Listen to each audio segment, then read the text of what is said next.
no one is coming to save you. I know that sounds very harsh, and it is. And realizing it might be one of the most painful experiences ever, but it is true.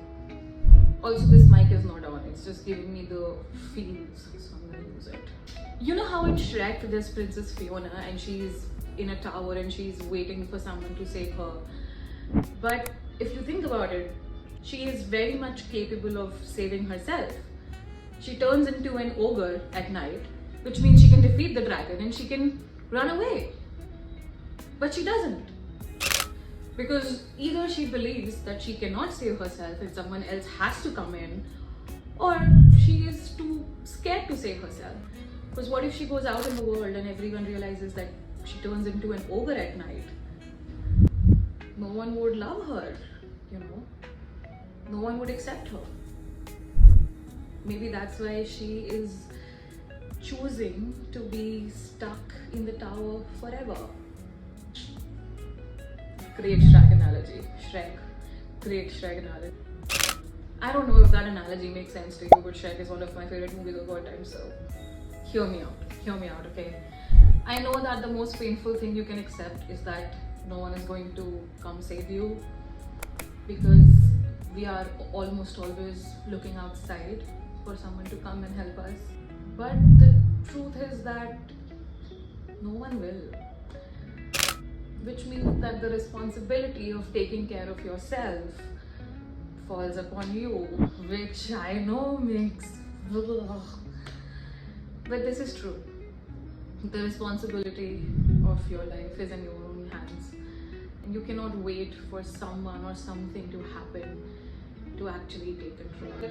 And I know, of course, Shrek comes in and saves her and that's a whole new story, but the point is that she could have done this years ago, but she didn't because she was scared. Or she thought that she just could not. She thought someone else had to come in. On a personal note, I have always waited for a mentor.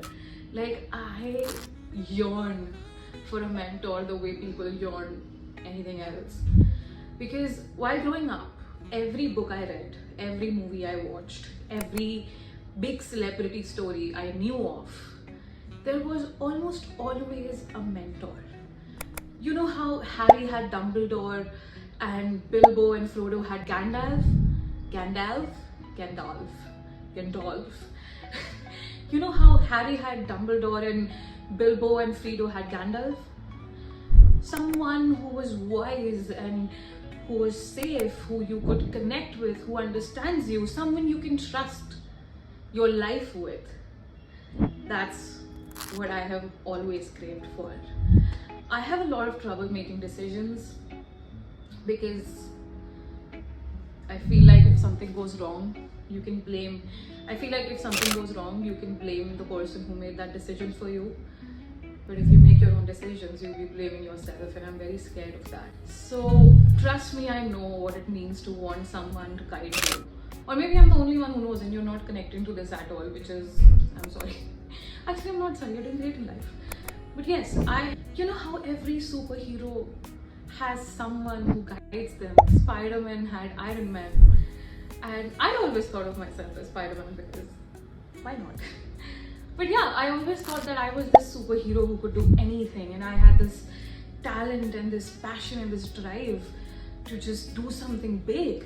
But I always told myself that I didn't have the direction, or I didn't have someone guiding me where to take this energy, where to take my passions. And for the most of my life, and mostly I just blamed my failures on someone else. I just told myself that no one's showing me the way, it's not my fault. You know, all my life I have felt like I have been a little kid in a jungle. And every time I try to make sense of the jungle, it just shifts. And now I'm in a completely different forest. And then I try to make sense of it, and then it shifts again. And I feel like I am this perpetually abandoned child in a forest. I should start a club, the Perpetually Abandoned Children in the Forest Club.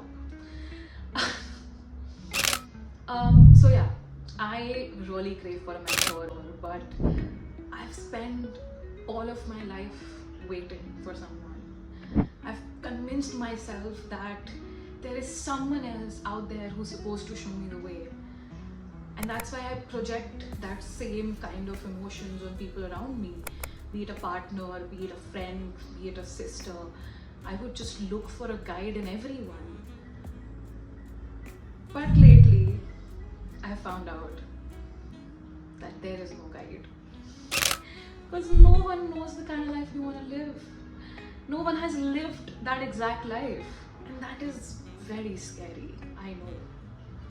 But I feel like the sooner you accept that no one's coming to save me, which means no one was ever meant to save me, which means I was always meant to save myself, I'll do it.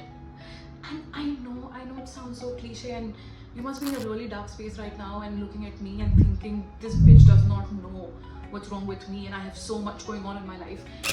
I don't know your pain, but I know that you always have the capacity to save yourself.